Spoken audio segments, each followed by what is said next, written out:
Baik, kita mulai. Assalamualaikum warahmatullahi wabarakatuh. Selamat malam, salam sejahtera untuk kita sekalian. Salam, Om Swastiastu, Namo Buddhaya, salam kebajikan, salam bahagia, salam sehat, dan rahayu.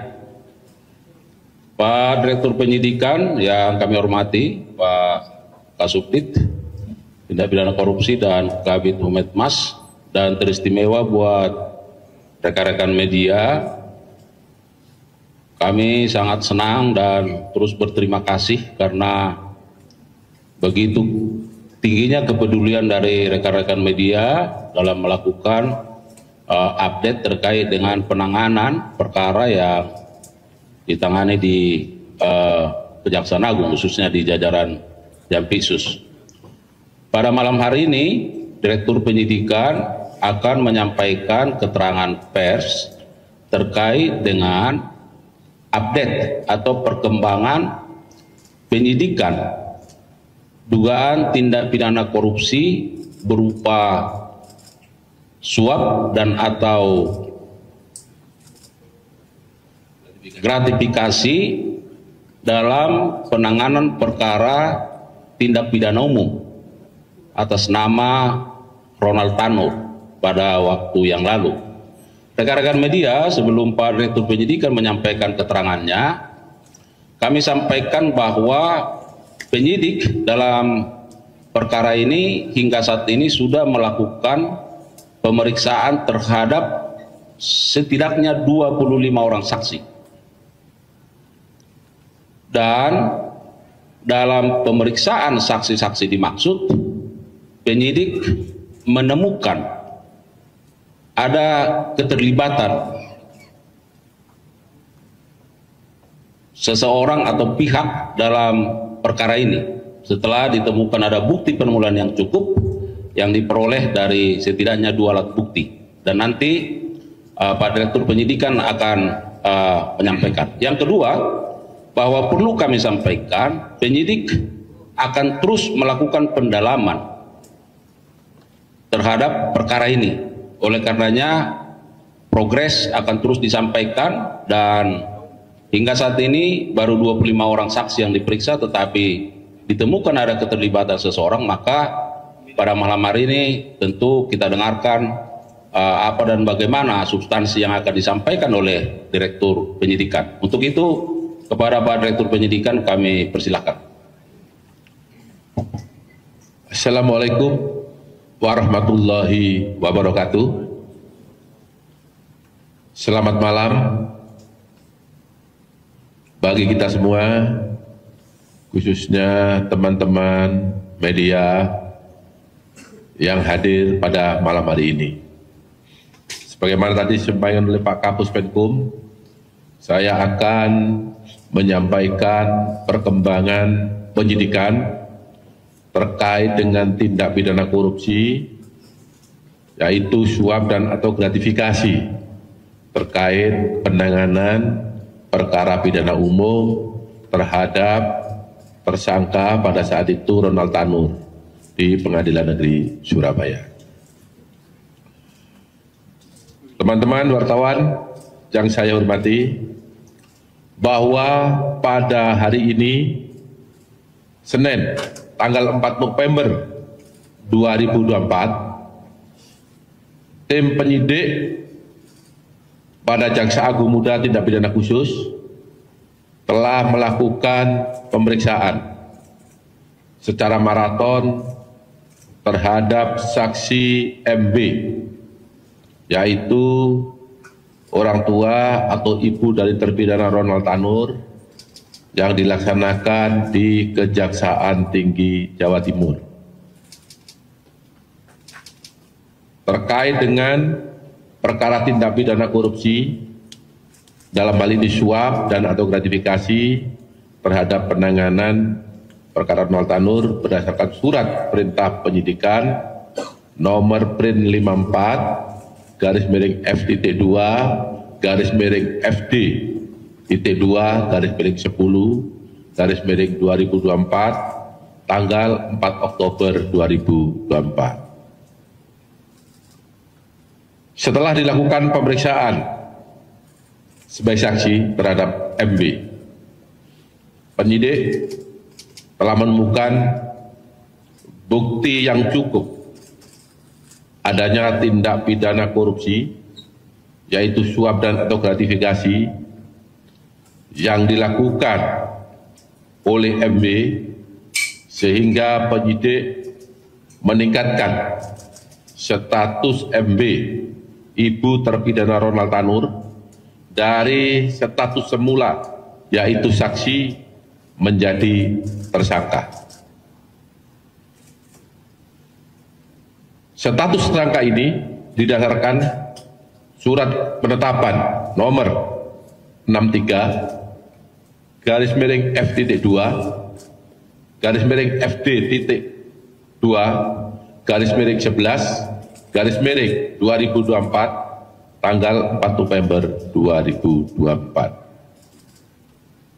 Adapun kasus posisinya adalah sebagai berikut.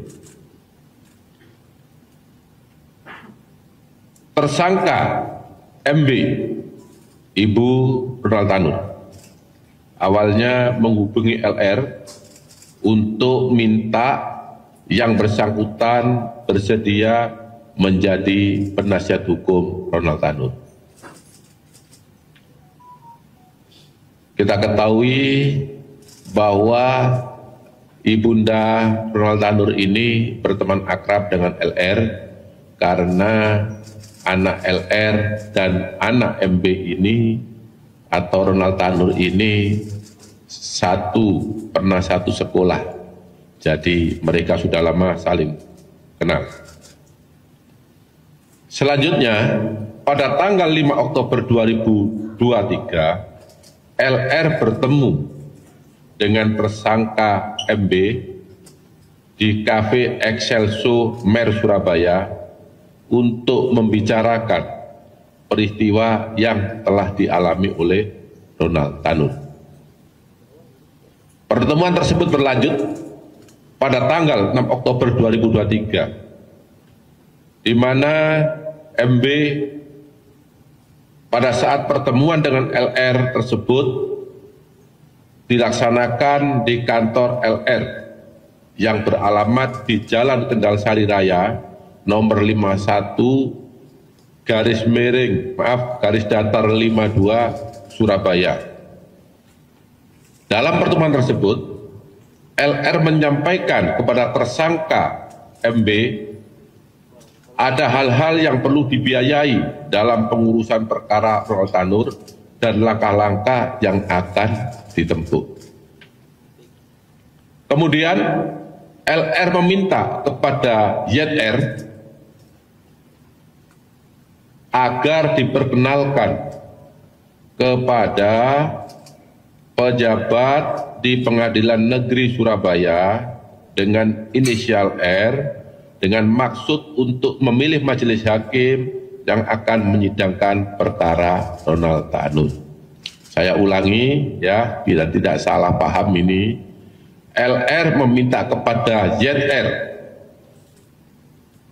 minta tolong agar diperkenalkan seseorang tadi dengan maksud supaya dapat memilih majelis hakim yang akan menyidangkan perkara Ronald Tanur.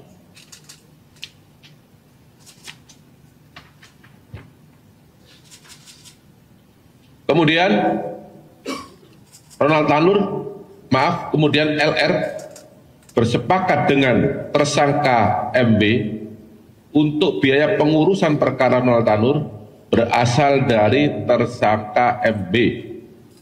Dan apabila ada biaya yang dikeluarkan oleh LR yang terpakai lebih dulu untuk pengurusan perkara tersebut, maka tersangka MB akan mengganti di kemudian hari.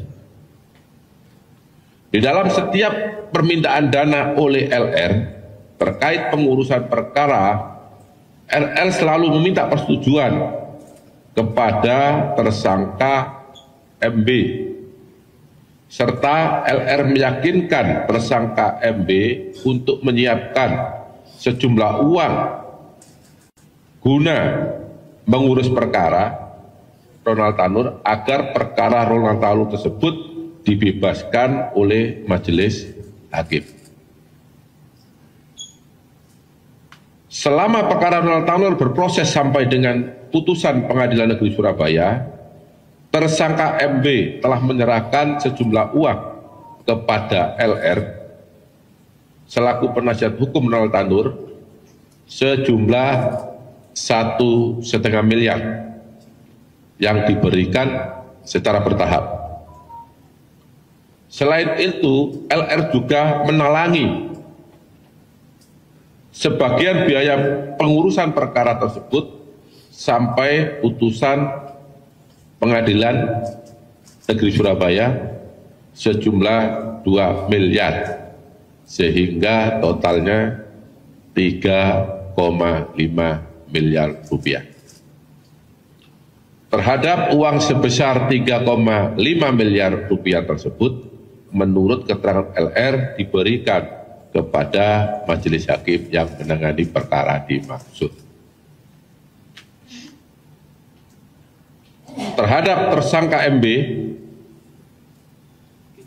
telah dilakukan penahanan selama 20 hari ke depan berdasarkan surat perintah nomor 53-FD.2/FD.2/12/2024 tanggal 4 November 2024. Penahanan dilakukan di Rutan Kelas 1 Surabaya, Cabang Kejaksaan Tinggi, Jawa Timur. Terhadap MW disangka melanggar Pasal 5 ayat 1 atau Pasal 6 ayat 1 huruf A, junto Pasal 18 Undang-Undang 31 tahun 1999 tentang pemberantasan tindak pidana korupsi, sebagaimana telah diubah dengan Undang-Undang Nomor 20 Tahun 2001 tentang perubahan atas Undang-Undang Nomor 31 Tahun 1999 tentang pemberantasan tindak pidana korupsi, junto Pasal 55 ayat 1 ke 1 KUHP. Demikian informasi perkembangan penyidikan yang dapat saya sampaikan pada malam hari ini. Apabila ada yang masih kurang jelas, ada ucapan yang kurang berkenan, saya mohon maaf. Wabillahi taufiq wal hidayah. Wassalamualaikum warahmatullahi wabarakatuh. Waalaikumsalam warahmatullahi wabarakatuh.